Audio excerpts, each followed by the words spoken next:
Hi అండి. అమ్మవారికి కలశానికి ఇట్లా బొట్లు పెట్టుకున్నాను నేను. ఇదిగోండి.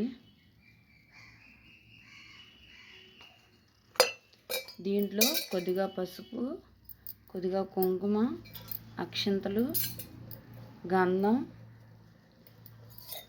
కొద్దిగా వాటరు,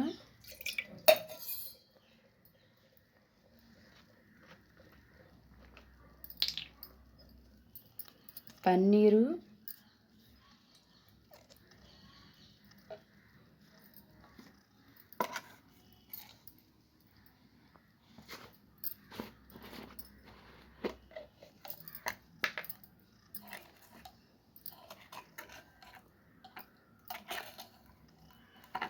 కొద్దిగా పచ్చకర్పూరం,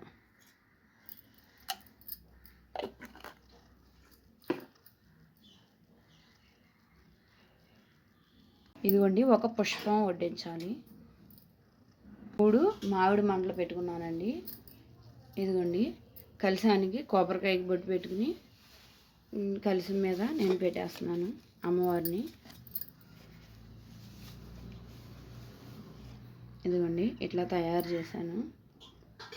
ఇదిగోండి, మనం పెట్టే ప్లేస్లో కొద్దిగా బియ్యం వడ్డించుకోవాలి. ఇదిగోండి, అమ్మవారిని పెట్టేస్తున్నాను.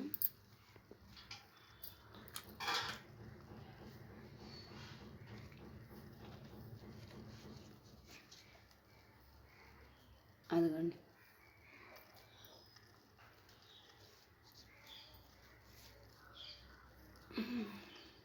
ఓకే. ఇదిగోండి, నేను 11 గుబ్బొత్తులు ఆవు నెత్తిలో తడిపి నేను ఇట్లా అమ్మవారికి హారతిస్తున్నానండి. వీటికి పద్మం ముగ్గేసుకుని పసుపు కుంకుమ అక్షంతలో ఒక పుష్పం అడుగుని పెట్టుకుని 9 బొట్లు ప్లేట్కి పెట్టుకోవాలండి. ఈ 5 ఆకులు తమలపాకులకి మొదల మధ్య చివర బొట్టు పెట్టుకుని పెట్టుకోవాలి. నేను పిండి జ్యోతి చేసి దీంట్లో పెట్టి కమలం ఒత్తి దాంట్లో పెట్టి మీకు చూపిస్తాను. నేను అట్లా వెలిగించుకుంటున్నాను.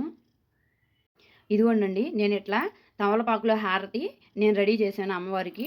ఆవు నేతిలో కమలం ఒత్తిని తడిపి పెట్టి పిండి జ్యోతిలో పెట్టానండి. ఇట్లా అమ్మవారికి హారతి ఇద్దాం అనుకుంటున్నానండి నేను.